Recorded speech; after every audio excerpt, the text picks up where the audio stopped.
I have some good news, and that is we are not going to build this um, because this is not difficult to build, but it's pretty basic, and I feel like we've got a lot.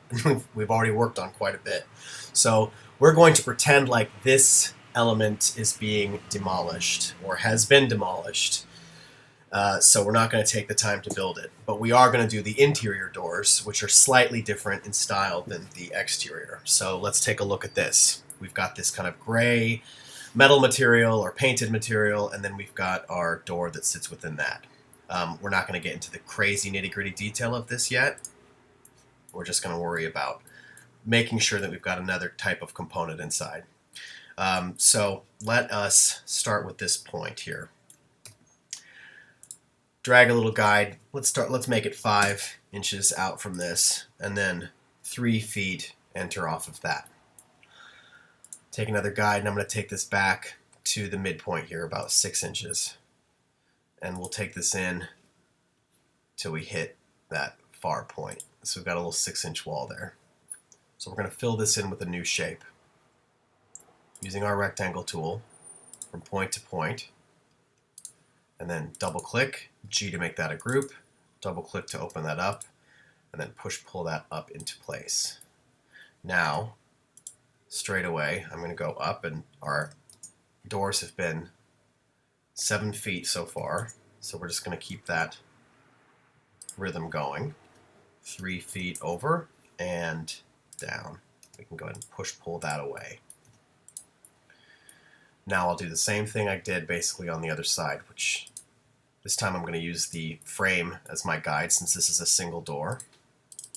I'll double click on this and make it a group. Push pull it 1.75 deep. And then with offset it. And this time I'm not going to offset it as far. I'm only going to go 4, just so it has a slightly different style. And I'll bring this up 6. So our measurement here with the tape should be 10 and then 4 around all the sides.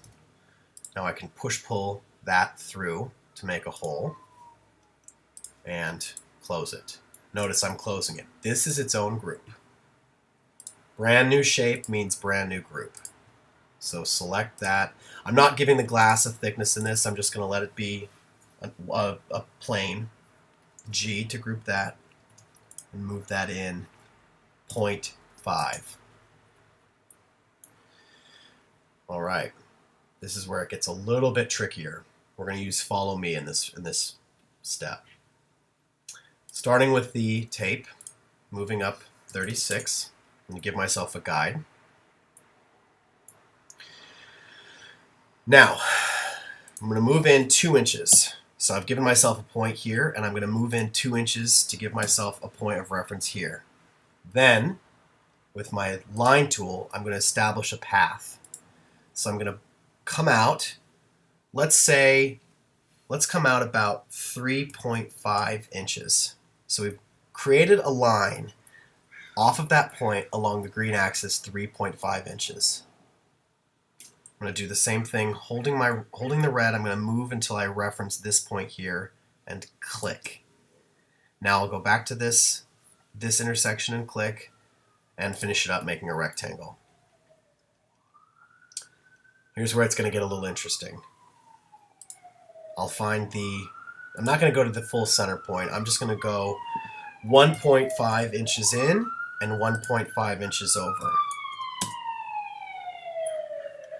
And then 1.5 from this side. Sorry about the siren in the back. I would redo this, but I think we've already come too far. Okay, so I've given myself a point here and a point here, as well as a point here and a point here, all using guides, with this horizontal rectangle that's sitting where our pull bar is going to be, or push bar. Now I'm going to use my arc tool, and I'm going to go with the classic regular arc. I've got my intersection that I can start as a reference. So I'm going to click once on that, once to this point, and once to this point. Click. Do the same thing. Once from this interior point, all the way over. Click. Now I have this interior shape and these two exterior extra bits that I don't need. Notice I haven't grouped this yet. The reason I haven't grouped it is because I'm making this into a, this is going to be a path along which my push bar shape is going to follow. I'm going to select this line and delete it, select that line and delete it. We don't need these anymore. Those were just there to help us find our way. And then I'll select this interior line and delete it. So what I have made is the path along which this push bar will follow.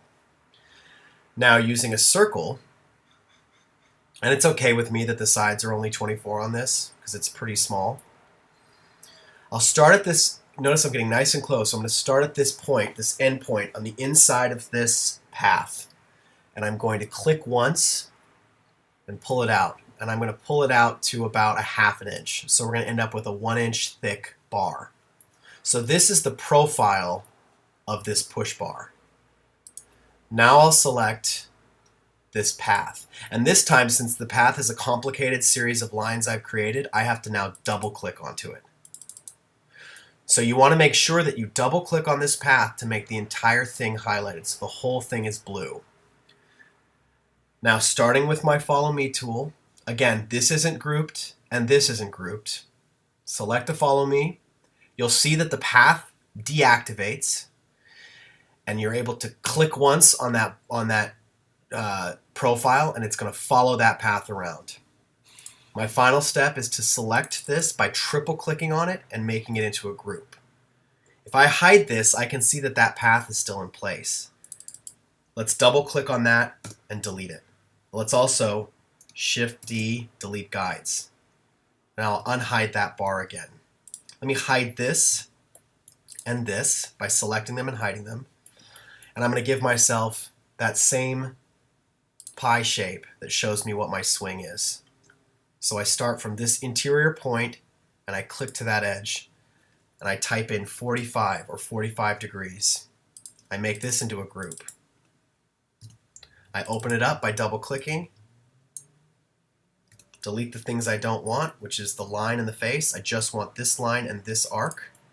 Now I'm going to select the entire thing, make that a group, and then right click and make it a component.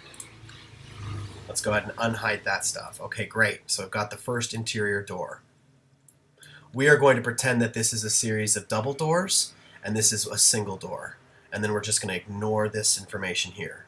So what I'm going to do is I'm going to take a piece of tape, drag a guide in 6 inches, take another guide and drag it to match that back point. Now, I'm going to give myself a guide in this direction, and I'm just kind of arbitrarily dragging it till I hit that point because I'm not so worried about this elevation, or the accuracy, I should say, of these lines, especially since we are assuming that we're deleting some things in a construction. 3 feet, enter. That gives me where the first door is. Now let's go to this side. Click from this point and drag it in, and let's type 2 feet, enter, because it's about 2 feet. And let's do 6 feet, enter. Okay, now rectangle to give us this first point. Click to this point to finish it. Double click on this. G to make it a group. Double click on this to open it up. P to push pull, open it up and push it to the top. Let's find these guides here. We've got this point that we can see using with this tape that we left for ourselves. So we'll make a line 7 feet up along the blue axis. And I can either hold shift and access this point, or I can type in 3 feet, enter, and then bring it down. Let's do the same thing here. From this point up, 7 feet, enter.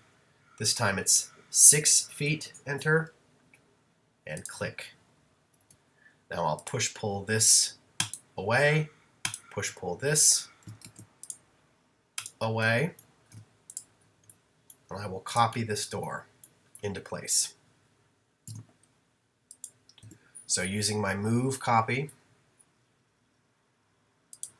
go ahead and rotate this 90 degrees. And look, I can see that the swing is in the wrong direction, so I'm going to use that scale trick again. This time I'm going to use it in a way where I can really see what's going on. So I'm going to activate scale. I click on this red pull point that's in the center. And here I'm not as worried about scaling in place. Let me go ahead and redo that.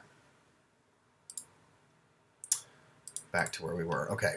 Here I'm not as worried about scaling in place because I'm not locked to where I am. So I can actually just pull it through in on itself. And you can see up here in your dialog box that it's actually telling you you're bringing it through negative, and then it's going to be exactly accurate when you get to negative 1.00. So let's click to drop that there. Now I'll move this into place. Click. And then copy it over again, getting nice and close to make sure I'm at the right endpoint.